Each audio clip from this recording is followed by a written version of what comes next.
Mr. Hussain, thank you so much and good afternoon to you. Good afternoon. Yeah.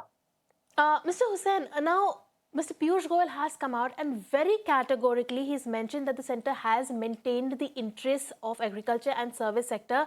They have safeguarded while drafting the framework of the deal, not just little, but almost more than, there is no compromise that they have made as far as that is concerned. Would you agree with that?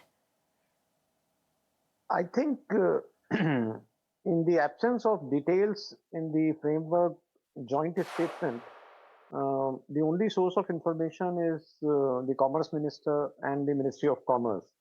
So, since the Commerce Minister has assured that there will be a quantitative restriction on import of apples, on import of DDGS, I think we have to go by what the Minister is saying, and that is quite reassuring. Okay. Mr. Hussain, while the government has already pushed for a calibrated opening on the DDGs, red sorghum for animal feed, the tree nuts, fresh and processed fruits, soybean oil, wine and spirits, and additional products, how critical is this going to be for the agri sector?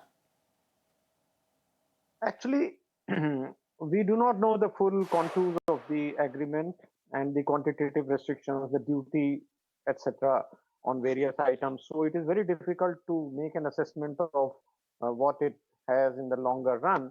But I think there will be some impact.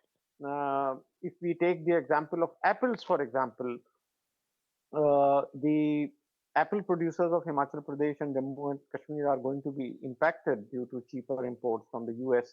The newspaper reports suggest that the duty is being reduced from 50% to 25% for US apples. And even though the media reports suggest that there will be a minimum import price of 100 rupees, even then, there will be a lot of import of apples, which may have an impact on the price realized by the apple farmers uh, in both these states. Now, we must realize that apple farmers in both these states, especially in Himachal Pradesh, have been protesting in the last 2 3 years about lower prices set by Adanis, who are the largest player in Himachal Pradesh. Similarly, in case of DDGS, if a large quantity comes, right now the quantity which has been indicated by the Ministry of Commerce is just 1% of total demand. So if that is true, then there is not much reason to worry. However, if going forward that quantity has to be increased, then I think it will have an impact on soybean prices, maize prices, etc. Right. Mr. Hussain, also the opposition says that it will lead to, folding of US imports, but the centre says, this is an opportunity. And with regards to that, farmer groups are also planning to stage a protest, somewhere, in the probably the second half of the month. What do you have to say to that?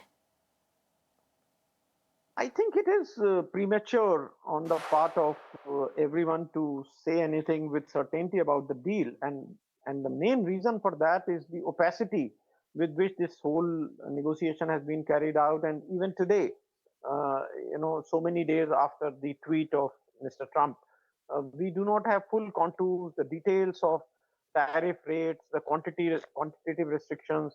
What are the items on which duty will be zero? What are the items on which duty will be substantially lower than the duty imposed on imports from other countries?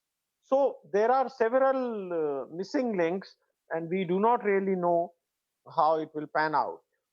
Therefore, I think any agitation at this stage is a little premature. But in the meantime, I think the government will also do well to uh, inform the country about what they have agreed and what will be the duty structure, etc. Okay, Mr. Hussain, on that note, thank you so much for taking the time out and joining us.